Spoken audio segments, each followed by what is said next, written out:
என்னடா இது முதல் நாளே வட்டமேசை மாநாடு, எல்லாம் உட்காந்துருக்காங்களே, எல்லா ஹவுஸ்மேட்ஸ் உட்காந்துருக்காங்களே, என்ன விஷயம்? விஷயம் ஒன்றும் இல்லைப்பா. அந்த சாஞ்சனா பொண்ணு இருக்காங்க இல்லையா, சாச்சனா, அவங்க வந்து நான் அந்த 24 மணி நேரம் ஆப்ஷனில் ஒருத்தவங்களை வெளில அனுப்ப சொன்னாங்களே, அது நானாகவே இருக்கேன் அப்படின்னு அறிவிச்சிட்டாங்கங்க. ஏன் ஏன் ஏன் அப்படின்னு இப்போ எல்லோரும் கேட்குறாங்க.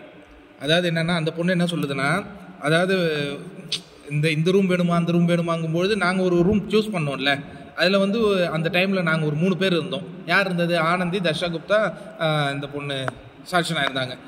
நாங்கள் அதுக்கப்புறம் சுனிதாவும் வந்தாங்க. பட் அந்த முடிவை எடுத்ததுக்கு பிறகு பின்னாடி வந்த இவங்க ஜாக்குலின் அக்காவுக்கெல்லாம் அது பிடிக்கவே இல்லைல்ல. அவங்க வந்து ஒரு ஆணை என்னால் நாமினேட் பண்ண முடியலையேன்னு ரொம்ப கஷ்டப்பட்டுட்டு இருக்காங்க, வெளியில் படுத்து தூங்குறாங்க. எனக்கே பார்க்குறதுக்கு ரொம்ப கஷ்டமாக இருக்குது. எனக்கு ஒரு மாதிரி அது குற்ற உணர்ச்சியாக தோணுது. இப்போ நாங்கள் 3 பேர் தான் டிஸ்கஸ் பண்ணோம். ஆனாலும் அந்த பழியை நான் சுமத்துக்கிறேனே, அதனால் நான் போயிடுறேனே. என்னடா அதுக்கும் இதுக்கு என்னடா சம்பந்தம்? ஒன்று, நீ வந்து ஒரு வளரும் மங்கை, உனக்கு வந்து இந்த ஆப்பர்ச்சுனிட்டி ரொம்ப ரொம்ப இம்பார்ட்டன்ட் அப்படின்னு எல்லா ஹவுஸ்மேட்ஸும் பேசுகிறாங்க. உடனே ரவீந்திரன் சொல்கிறாரு, நான் உள்ளே நுழைஞ்ச உடனே இந்த பொண்ணு சின்ன பொண்ணுன்னு நினச்சேன். பட் அந்த ஆர்குமெண்ட் நடக்கும்போது நான் கூட நினச்சேன் தர்ஷா குப்தாவோ ஆனந்தியா பேசுவாங்க. ஆனால் இந்த பொண்ணு தான் நல்லா பேசுச்சு, பொண்ணு செமையான கண்டஸ்டன்ட்டுங்க, நீ போகக்கூடாதுமா அப்படிங்கிறாரு. ஆனால் ப்ரோமோ ஒன்று பார்த்தோம், ரவீந்திரன் யார் வெளில போகணுன்னு சொல்லி ஓட்டு போட்டார், சாட்சனா.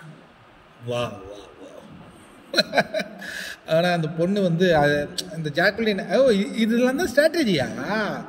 மற்றவனுக்கெல்லாம் பாவப்பரியாதம் பட்டோம், நம்ம இடம் காலியாயிடும் அப்படிங்கிறதாங்க இந்த உலகத்தில் நம்ம கற்றுக்க வேண்டிய செய்தி. அந்த சின்ன பொண்ணு நமக்கு அந்த செய்தியை தான் கன்வே பண்ணியிருக்குன்னு நினைக்கிறேன். பாவம் புரியுதாவெல்லாம் போடாதீங்க, உங்களை தூக்கிட்டு அவங்க அந்த இடத்துல உட்காந்துருவாங்க. சரி, இப்போ இந்த மாதிரி ஹார்டாக டிஸ்கஷன் போயிட்டுருக்கு. எனிவே, பிக் பாஸ் என்ன சொல்கிறாருன்னா, ஒருத்தவங்களுடைய வாலண்டியர் முடிவுலாம் கிடையாது, எல்லாரும் சேர்ந்து தான் அந்த முடிவை எடுக்கணும்னு இருக்காங்க.